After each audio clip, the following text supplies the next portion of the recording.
നമസ്കാരം.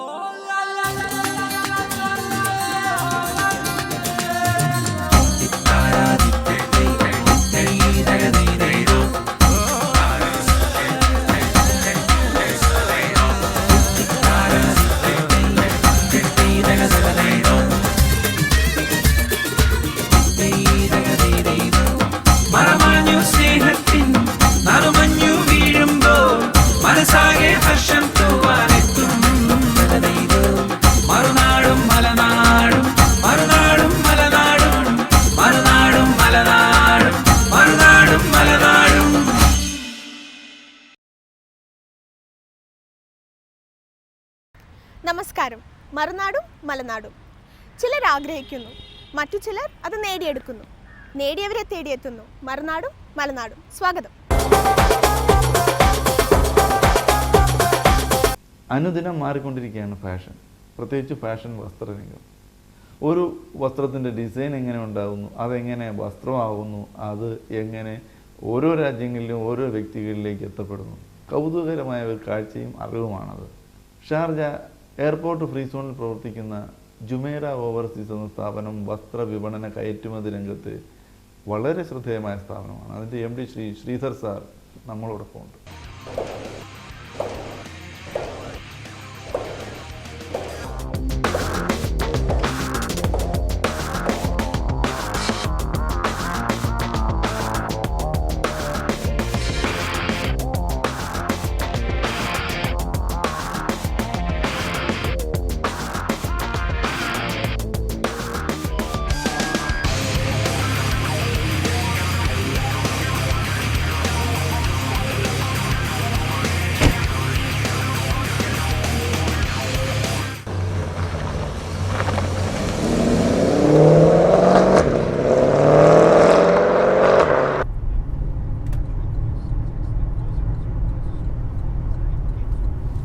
ഞാൻ ട്രിവാൻഡ്രത്തിൽ നിന്നാണ് എൻ്റെ സ്ഥലം.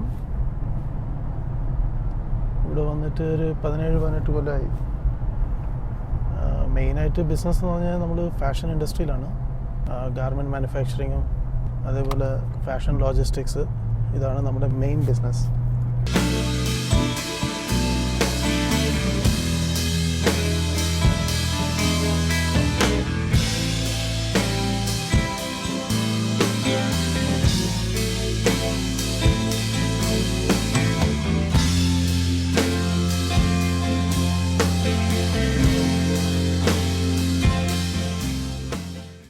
സെയിൽസ് ഓഫീസും ഹെഡ് ഓഫീസും എന്ന് പറഞ്ഞാൽ ദുബായാണ്. പക്ഷേ ഞങ്ങളുടെ പ്രൊഡക്ഷൻ ലോകത്ത് പല ഭാഗങ്ങളിലും ജോർഡനും ഈജിപ്തിലും ചെയ്യുന്നുണ്ട് ഞങ്ങൾ. അപ്പോൾ ദുബായിയുടെ അഡ്വാൻറ്റേജ് എന്ന് വെച്ചാൽ ഇവിടെ നിന്ന് ഓപ്പറേറ്റ് ചെയ്യാൻ ഏറ്റവും ഈസിയാണ്. യൂറോപ്പിലും ചൈനയിൽ നിന്ന് സാധനങ്ങൾ റോ മെറ്റീരിയൽസ് വരുത്തി ഇവിടെ പ്രൊഡക്ഷൻ ചെയ്തിട്ട് പെട്ടെന്ന് ഇവിടെ നിന്ന് നമുക്ക് ഡെലിവറി ചെയ്യാൻ പറ്റും. ഇവിടുത്തെ പോർട്ടും സീ പോർട്ടും എയർപോർട്ടും എഫിഷ്യൻസി ലെവൽ അത്രയും കൂടുതലാണ് ഇവിടെ. അപ്പോൾ അതിൻ്റെ ഒരു അഡ്വാൻറ്റേജ് ആയിട്ട് ദുബായിയുടെ ഒരു കോൺട്രിബ്യൂഷൻ ഉണ്ട് നമ്മുടെ ബിസിനസ്സിൽ.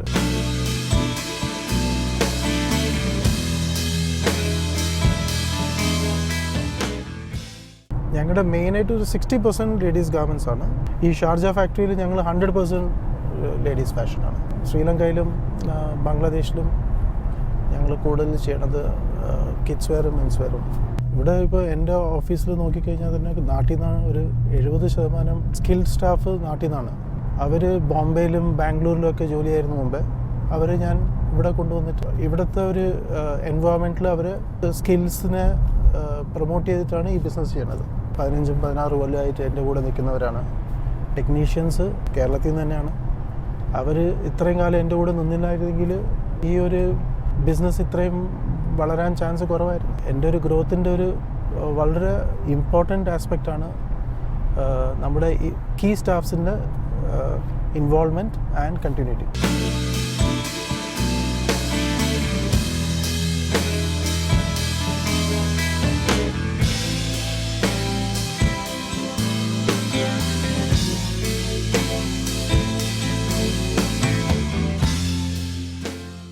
നാട്ടിൽ ഈ ഒരു കാറ്റഗറിയിൽ നോർമൽ ഗാർമെൻറ്റ് ബിസിനസ്സിൽ കുറേ ആൾക്കാർ ജോലിയുണ്ട്. പക്ഷേ ഞങ്ങളുടെ ഈ ഫാസ്റ്റ് ഫാഷൻ കാറ്റഗറിയിൽ ആരും ചെയ്യണില്ല അവിടെ. അപ്പോൾ അതാണ് ഞങ്ങളുടെ കമ്പനിയുടെ വ്യത്യാസം.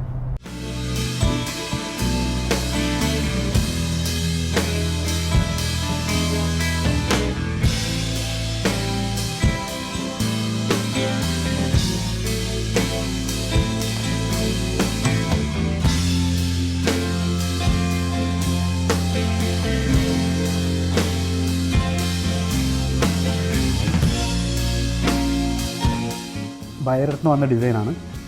ഈ ഡിസൈൻ നമുക്ക് പാറ്റേൺ ഉണ്ടാക്കണം, മാനുവൽ പാറ്റേൺസ്. ഈ മാനുവൽ പാറ്റേൺസ് ഉണ്ടാക്കിയിട്ട് ഇതുപോലെ പീസ് ഉണ്ടാക്കും. എന്നിട്ട് നമ്മളിത് ബയർക്ക് അയച്ചു കൊടുക്കും. ബയർ ഇത് ഫിറ്റ് ചെയ്തിട്ട് ലൈവ് മോഡലിൽ ഫിറ്റ് ചെയ്ത് അതിനകത്ത് ഒരു മോഡലിൻ്റെ എന്തൊക്കെ ഷേപ്പ് ആ മോഡലിൽ മാറ്റാനുള്ളത്, എന്തൊക്കെ ഫാബ്രിക്കാണ് ചേഞ്ച് ചെയ്യാനുള്ളത്, അതൊക്കെ എല്ലാ കറക്ഷൻസും അവർ തരും. പിന്നീട് കറക്ഷൻ ചെയ്തിട്ട് നമ്മൾ വീണ്ടും ഒരു പീസ് കൂടെ അവർക്ക് അയച്ചു കൊടുക്കും.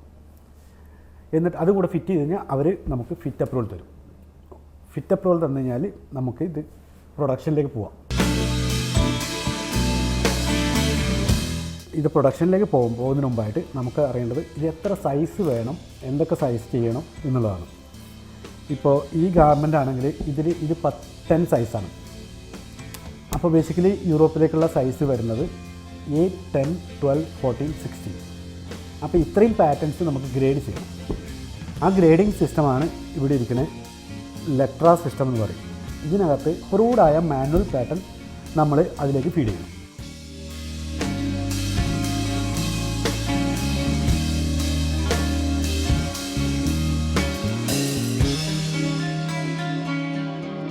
അതിൽ ഗ്രേഡ് ചെയ്തിട്ട് സൈസ് എത്ര സൈസാണ് വേണ്ടത് വെച്ചാൽ അതുണ്ടാക്കിയിട്ട് അത് കഴിഞ്ഞ് മാർക്കർ ഉണ്ടാക്കണം.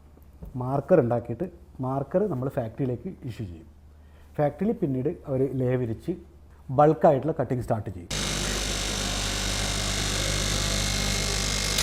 അവിടെ നിന്ന് പിന്നീട് സ്വിങ്ങിലേക്ക് പോകും.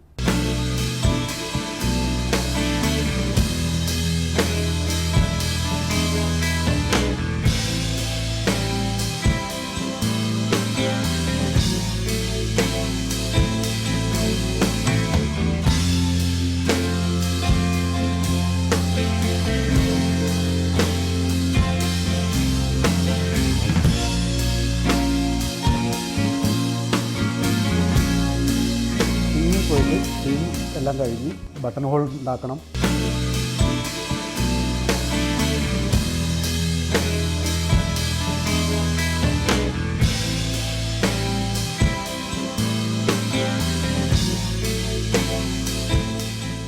അത് കഴിഞ്ഞ് അതിന് ചെക്കിങ്ങിലേക്ക് പോകും. ചെക്കിങ് ഡിപ്പാർട്ട്മെൻറ്റ് അവർ ഫൈനലായിട്ട് ചെക്ക് ചെയ്ത് എല്ലാം ചെക്ക് കഴിഞ്ഞ് അയണിങ്ങിലേക്ക് പോകും.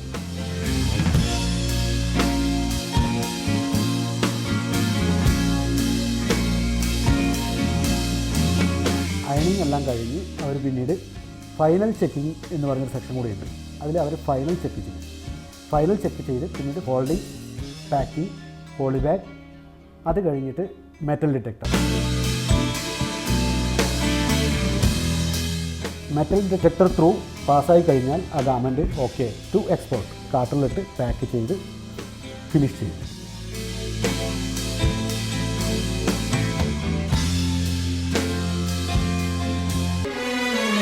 The home in your dreams. The comfort you wanted. We have many options. Nova Castle, Meridian Heights, Blue Diamond, Oakdale, Sharon Hills. One builder with many options. Samson & Sons, Builders and Developers, Private Limited.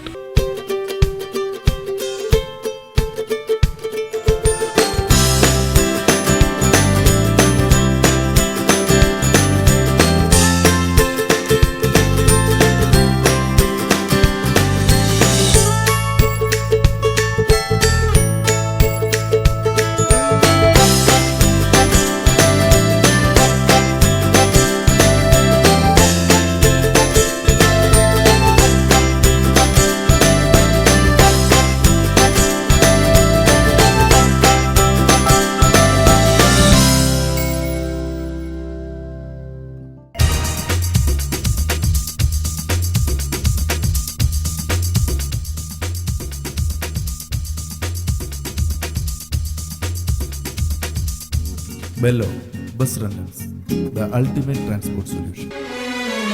The home in your dreams. The comfort you wanted. We have many options. Nova Castle, Meridian Heights, Blue Diamond, Oakdale, Sharon Hills. One builder with many options. Samson and Sons, Builders and Developers Private Limited.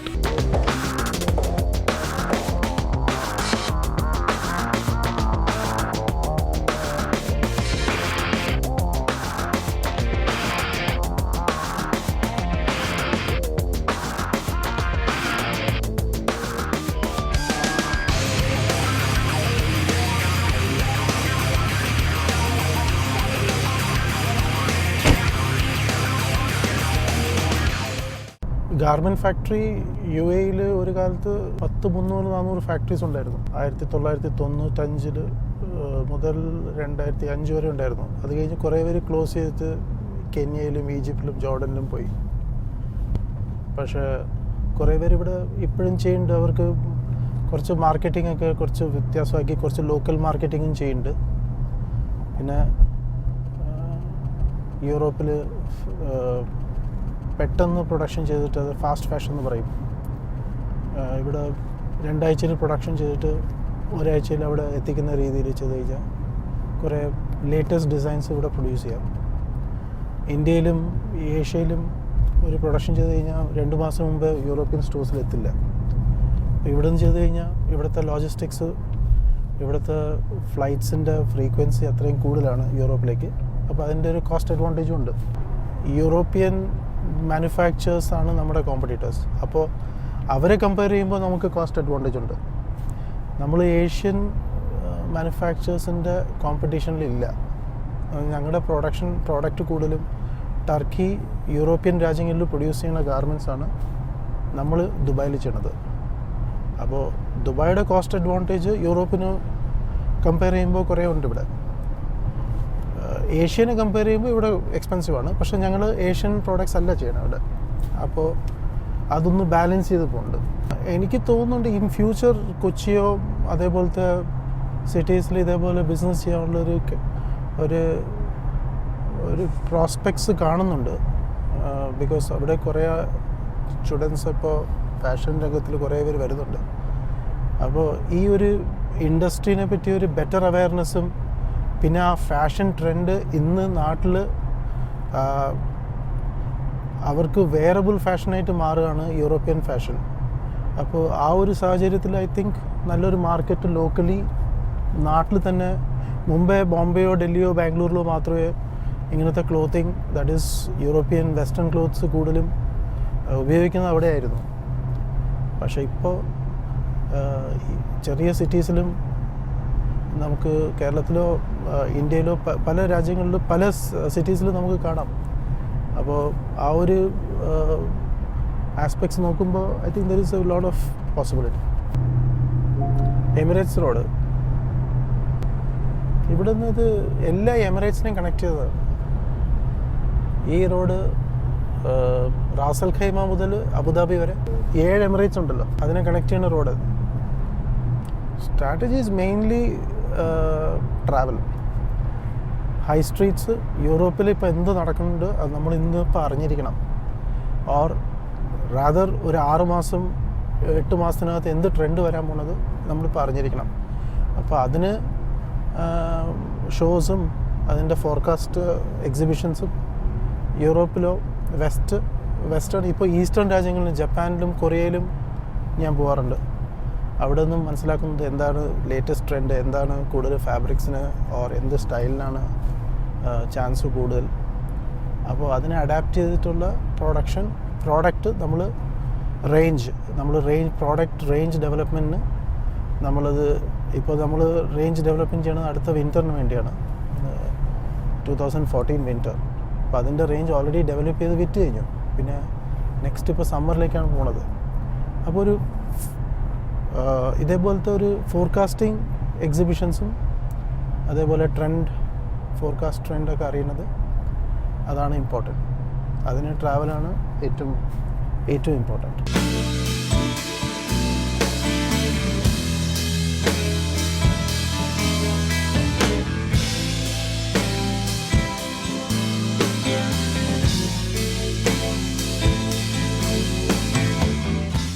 ഇപ്പോൾ തന്നെ ഇന്ത്യയിൽ fashion എന്ന് പറഞ്ഞു കഴിഞ്ഞാൽ ഒരു വലിയൊരു മാർക്കറ്റാണ്. പക്ഷേ ഇന്ത്യൻ മാർക്കറ്റ് എന്ന് പറഞ്ഞു കഴിഞ്ഞാൽ ഒരു സ്പെഷ്യൽ മാർക്കറ്റാണ്. അപ്പോൾ ആ ഒരു മാർക്കറ്റ് കൂടുതലും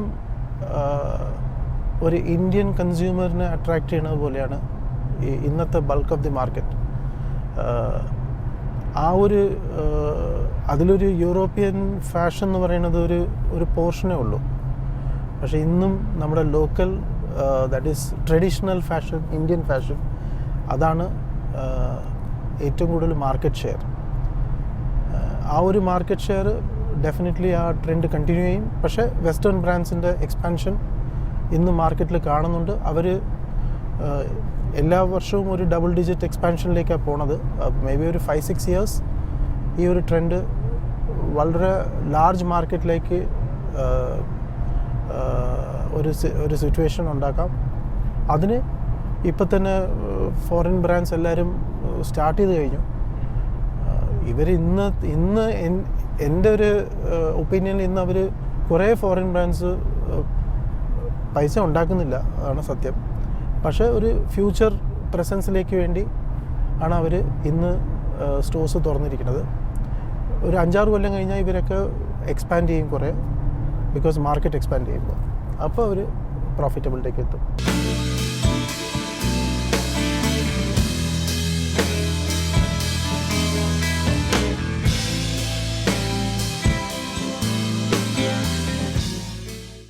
വൈഫും ബിസിനസ്സിൽ ആക്റ്റീവാണ്. 3 പെൺകുട്ടികളാണ്. ഒരു കുട്ടി ഇപ്പോൾ ഇന്ത്യയിലാണ് പഠിക്കുന്നത്, നാട്ടിൽ ബാംഗ്ലൂരിൽ. 2 പേര് ഇവിടെ ദുബായിലാണ്. The home in your dreams. The comfort you wanted. We have many options. Nova Castle, Meridian Heights, Blue Diamond, Oakdale, Sharon Hills. One builder with many options. Samson & Sons, Builders and Developers, Private Limited. Welcome to Nasser Alloy General Trading LLC. Your call is important to us. You will be attended to shortly. Welcome to Nasser Alloy General Trading LLC. That everyone has to go. One place, less money, guaranteed. Nasser Alloy General Trading LLC. Sharjah, UAE. Telephone 0654353355. The home in your dreams. The comfort you wanted. We have many options.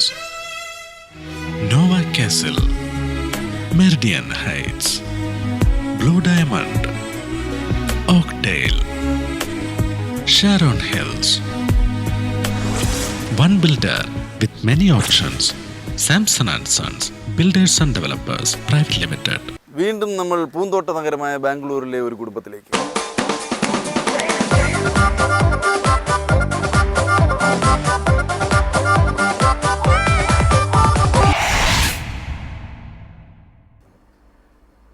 നമസ്കാരം. നമ്മളിപ്പോൾ ബാംഗ്ലൂർ കോരമംഗല എന്ന് പറയുന്ന സ്ഥലത്തെ ഒരു വീട്ടിലാണ്. ഇവിടെ താമസിക്കുന്നത് reserve bank of ഇന്ത്യയിൽ നിന്ന് ഡെപ്യൂട്ടി ജനറൽ മാനേജറായിട്ട് റിട്ടയർ ചെയ്ത ശ്രീ വില്യം പനക്കൽ. അദ്ദേഹവും അദ്ദേഹത്തിൻ്റെ ഭാര്യയും ഒരു മകനുമാണ് കൂടെയുള്ളത്. ഒരുപക്ഷെ തൃശ്ശൂർ സ്വദേശിയാണെന്ന് പറയാമെങ്കിലും സാറ് ചെറുപ്പം മുതലേ ഇവിടെ ആയിരുന്നു. ഞങ്ങളുടെ ഷോയിലേക്ക് സ്വാഗതം. Thank you sir. ഭാരതത്തിൻ്റെ പരമോന്നതമായ ധനകാര്യ സ്ഥാപനമാണ് റിസർവ് ബാങ്ക് ഓഫ് ഇന്ത്യ. അവിടെ വർക്ക് ചെയ്ത ചില അനുഭവങ്ങൾ, അവിടെ എത്തപ്പെട്ടതും, അവിടെ ഏതൊക്കെ സ്ഥലങ്ങളിൽ വർക്ക് ചെയ്തു? ബാംഗ്ലൂർ, ചെന്നൈ, ബോംബെ, കൊച്ചിൻ. പിന്നെ ഞാൻ എൻ്റെ സ്ട്രോങ് പോയിൻറ്റ്സ് ഇൻസ്പെക്ഷനാണ്. പല ഹെഡ് ഓഫീസുകളിലും ഇൻസ്പെക്ഷൻ ചെയ്തിട്ടുണ്ട്. പിന്നത്തെ അതൊരു ഇമ്പോർട്ടൻ്റ് ആസ്പെക്റ്റ് ഫോറിൻ എക്സ്ചേഞ്ചാണ്. അപ്പോൾ ഫോറിൻ എക്സ്ചേഞ്ചും ഞാൻ ഓൾ ഓവർ ക്ലാസ്സുകൾ എടുത്തിട്ടുണ്ട്. ബോംബെയിൽ, പൂനെയിൽ, ചെന്നൈയിൽ, ഇവിടെ കേരളത്തിലുള്ളപ്പോൾ എല്ലായിടത്തും ഇവിടുത്തെ എല്ലാ ബാങ്കിൻ്റെ കോളേജുകളിലും ക്ലാസ്സുകൾ എടുത്തിട്ടുണ്ട്. പിന്നെ അവിടെ NRIs വരുമ്പോൾ അവർക്ക് ക്ലാസ് എടുക്കും ഞാൻ. ഇവിടെ ശരിക്കും ഒരു ഇൻഫർമേഷൻ നമുക്ക് ജനങ്ങൾക്ക് കൊടുക്കാനുള്ളത്, കറൻസി അടിക്കുന്നത് കൃത്യമായിട്ട് എന്തിലാണെന്ന് പറഞ്ഞ അത് പേപ്പറിലാണ്. പക്ഷേ ഇപ്പോൾ പേപ്പറിലാണ്, അത് മാറ്റാനുള്ള ശ്രമങ്ങളുണ്ട്. അല്ല, പക്ഷേ അതിന് ഒരു കൃത്യം പേപ്പർ അല്ല, ഓർഡിനറി പേപ്പർ അല്ല. ആ പേപ്പർ ഇമ്പോർട്ട് ചെയ്തിട്ട് നോട്ട് പ്രിന്റിംഗ് പേപ്പറാണ്. അത് പേപ്പർ എന്ന് പറയുള്ളൂ ഞങ്ങൾ. We call it S paper only. അത് പ്രിന്റ് ചെയ്യുന്നത് ഇപ്പോൾ ഇവിടെ കർണാടകയിൽ ഇപ്പോൾ നമുക്കിവിടെ മൈസൂരിലുണ്ട്. അവിടെയാണ് ഇവിടുത്തെ ഈ സൗത്ത് ഇന്ത്യയിലൊക്കെ ആവശ്യമുള്ള നോട്ടുകളൊക്കെ അവിടെയാണ് പ്രിന്റ് ചെയ്യുന്നത്. പിന്നെ കൽക്കട്ടയിലുണ്ട്, നാഗ്പൂറുണ്ട്. അപ്പോൾ അങ്ങനെയാണ് നമ്മുടെ സ്ഥലങ്ങളിലാണ് പല സ്ഥലത്താണ് പ്രിൻ്റ് ചെയ്യുന്നത്. അതിൻ്റെ നോട്ടിൻ്റെ പേപ്പർ ഇമ്പോർട്ട് ചെയ്തിട്ടാണ് വരുന്നത്. അതായത് ഇവിടെ നിന്ന് ഉണ്ടാക്കുന്ന പേപ്പറല്ല. We import from Germany and പല സ്ഥലങ്ങളിൽ നിന്നും. നമ്മുടെ ഇന്ത്യൻ കറൻസി ജർമ്മനിയിൽ പേപ്പർ വന്നാലേ അടിക്കാൻ പറ്റുള്ളൂ? അല്ല, ആ പേപ്പറാണ് ബെറ്റർ ക്വാളിറ്റി. ബട്ട് ഇപ്പോൾ ഞാൻ പറയുന്നത് 10 കൊല്ലത്തിന് മുമ്പുള്ള കാര്യമാണ്. പ്രോബബ്ലി ഇപ്പോൾ നമ്മളുടെ ഇവിടെ പ്രിൻ്റ് ചെയ്യുന്നുണ്ട്. ആൻഡ് ഇപ്പോഴത്തെ പുതിയ ഇതുള്ളത് അവർക്ക് 10 രൂപയുടെയോ 50 രൂപയുടെയോ നോട്ടുകൾ പ്ലാസ്റ്റിക്കിൽ ഉണ്ടാക്കണം എന്നുള്ളൊരു ഇതുണ്ട്. അത് സാമ്പിളായിട്ട് they are releasing it in Bombay. ഔദ്യോഗിക ജീവിതം തുടങ്ങുന്നത് റിസർവ് ബാങ്കിൽ തന്നെയാണോ? അല്ല, റിസർവ് ബാങ്കിന് മുമ്പ് ഞാൻ ഇൻകം ടാക്സ് ഡിപ്പാർട്ട്മെൻറ്റിലുണ്ടായിരുന്നു കുറച്ച് നാൾ. അത് കഴിഞ്ഞിട്ട് റിസർവ് ബാങ്ക്. സാറിൻ്റെ കുടുംബം, അച്ഛനമ്മമാർ ഇവിടെ ആയിരുന്നു ബാംഗ്ലൂരിലെത്തി, അല്ലാതെ ബാംഗ്ലൂരിലേക്ക് ഒരു ജോലി അന്വേഷിച്ച് വരിക? ഞാൻ 4ാം ക്ലാസ് തൊട്ട് ഇവിടെ ബാംഗ്ലൂരാണ് പഠിച്ചിട്ടുള്ളത്. സത്യത്തിൽ മലയാളി അല്ല,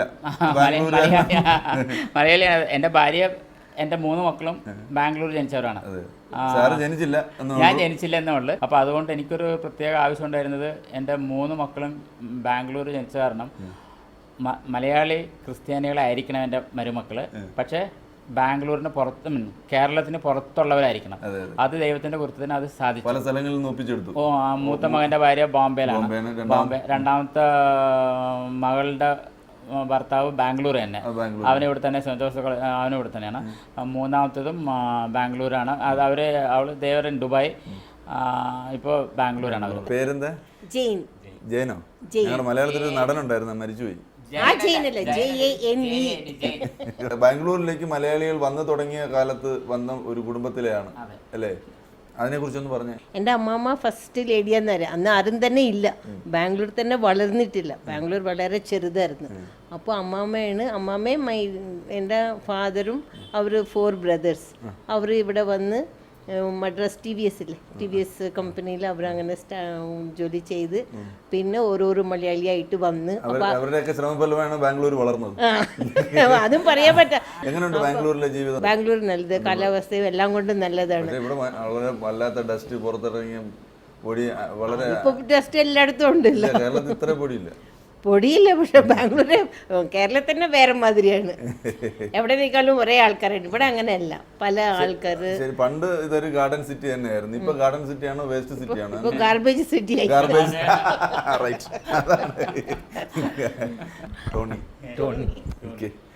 ടോണി എന്താ വർക്ക് ചെയ്യാ? ഞാൻ സ്റ്റോക്ക് ബ്രോക്കിംഗില്ല, ഒരു ഷെയർഖാൻ എന്ന് പറഞ്ഞ കമ്പനിയിൽ. ഫാദറിനെ കണ്ടുകൊണ്ടാണോ അങ്ങനെ എക്കണോമിക്സ് അല്ലെങ്കിൽ ആ ഒരു ലൈനിലേക്ക്? അങ്ങനെയൊന്നുമില്ല. I just joined stock market and then I continued my work in stock market. Bull അല്ലേ നിങ്ങളുടെ ഒരു? Bull and bear. Every buyer is got a seller. So രണ്ടും ഉണ്ട്. ചിലർക്ക് ഈ ഷെയർ മാർക്കറ്റിനെ കുറിച്ച് വലിയ ധാരണയില്ല. സിമ്പിളായിട്ട് അവർക്ക് അതിനെക്കുറിച്ച് പറഞ്ഞു കൊടുക്കാൻ എന്താണ്? മേറ്റം എന്ന് പറഞ്ഞാൽ unless you know stock markets, unless you read about it, don't enter it. It's not easy to make money. It's 90% of the people lose money. Only 10% make money.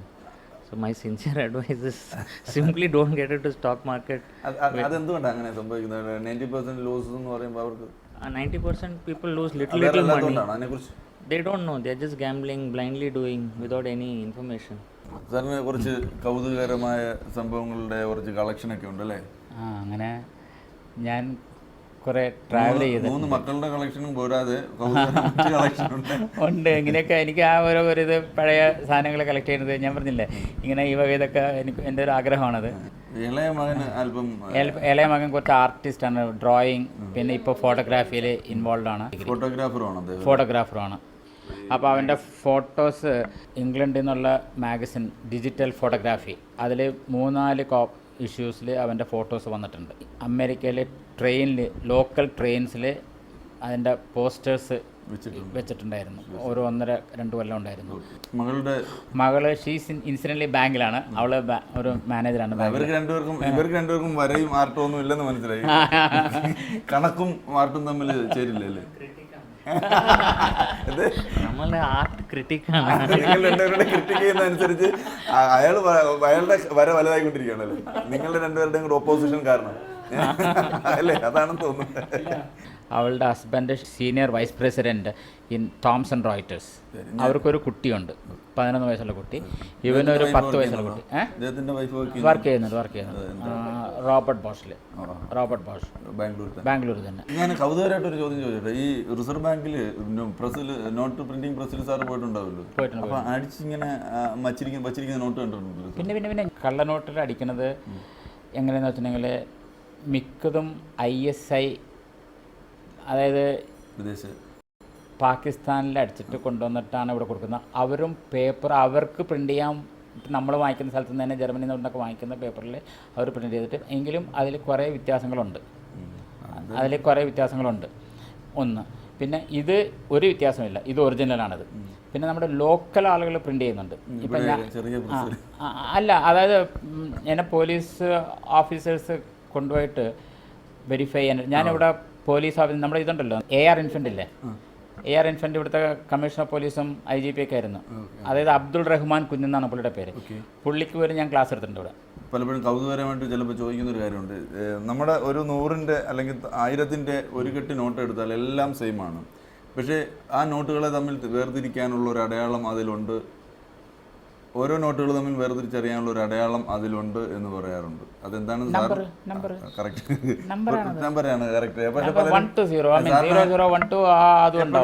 മാത്രം വ്യത്യാസം, ബാക്കി എല്ലാം മസ്റ്റ് ബി സെയിം, അല്ലെങ്കിൽ കള്ളനോട്ടാണ്. അതെ. അപ്പോൾ എന്തായാലും കുറച്ച് informative ആയിട്ടുള്ള കുറച്ച് കാര്യങ്ങളൊക്കെ മനസ്സിലായി. റിസർവ് ബാങ്കിനെ കുറിച്ചും മനസ്സിലായി, നോട്ട് എവിടെയാണ് അടിക്കുന്നതെന്ന് മനസ്സിലായി. ഇനിയിപ്പോൾ അവിടെ പോയി എടുത്താൽ മതി.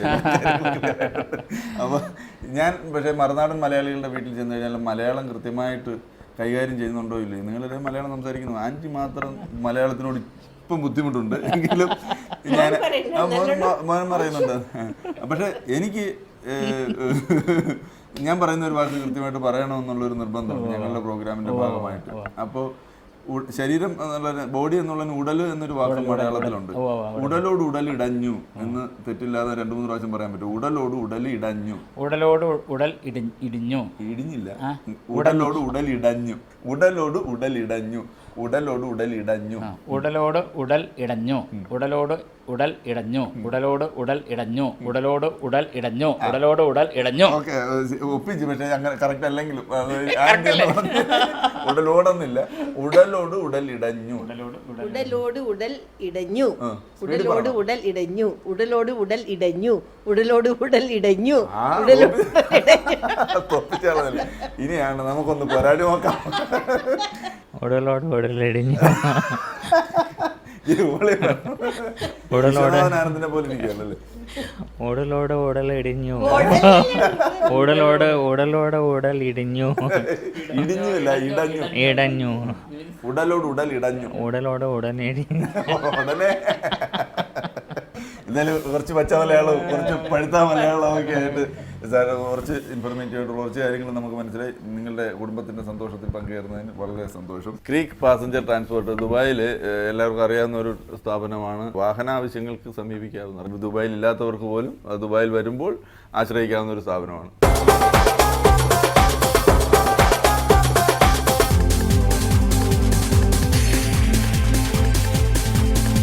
എനിക്ക് നാട് ഇഷ്ടമാണ്. ഞങ്ങൾ ഫാമിലി ഇവിടെ ഉള്ളതുകൊണ്ട് എനിക്ക് നാട് പോലെ തന്നെയാണ് ദുബായ്. നിത്യവിശുദ്ധയായി കന്യാമരിയമേ നിന്നാമം വാഴ്ത്തപ്പെടട്ടെ. നന്മ നിറഞ്ഞ നിൻ സ്നേഹവായ് ചൊല്ലുങ്ങൾ ഞങ്ങൾക്ക് അനുഗ്രഹമാകട്ടെ. കൂടുതൽ കാഴ്ചകളുമായി, കൗതുകങ്ങളുമായി, കേൾവിയുമായി മറുനാടും മലനാടും ഇനിയും തുടരും അടുത്ത ആഴ്ച. അതുവരെ thanks and bye from Aishwarya Krishnan.